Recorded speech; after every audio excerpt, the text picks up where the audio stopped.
Gagawa po tayo ngayon ng dishwashing liquid.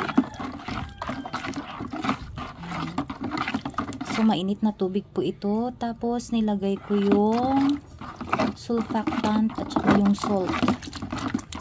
Mas madali kasing matunaw yung surfactant kapag mainit na tubig ang ilalagay.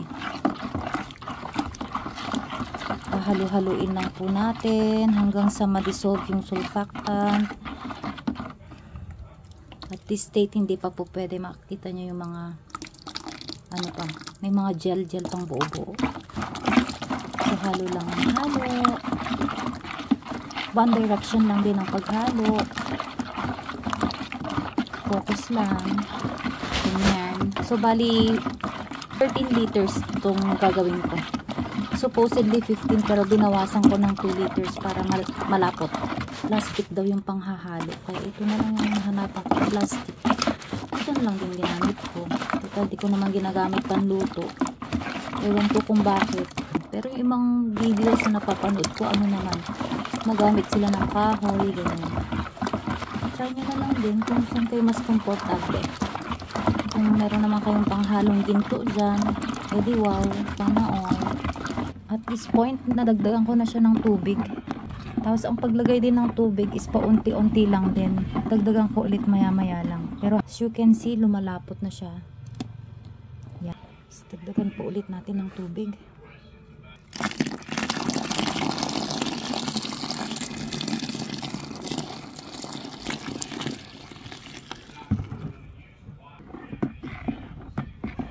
Haluin.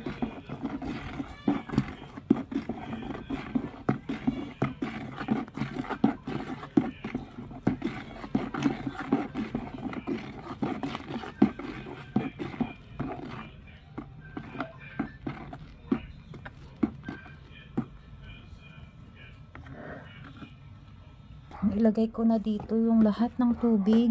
Basta paunti-unti lang ang paglagay. Natural lang nabubula siya. Tapos makikita nyo malapot na siya. Pero hindi pa siya clear.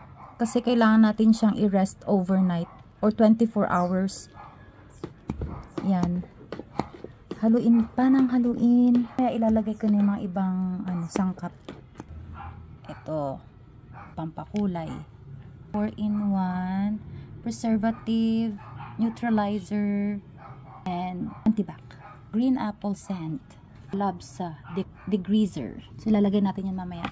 Naihalo ko na lahat. Sana maganda yung maging outcome niya. Bukas po mawawala na yung mga bula nito. Magiging clear na siya. Kailangan natin tong takpan ng plastic. Tapos itabi. Okay. See you tomorrow. So, yan na. I-transfer ko na siya sa bottles. Yung 1 litro nandun na sa kusina.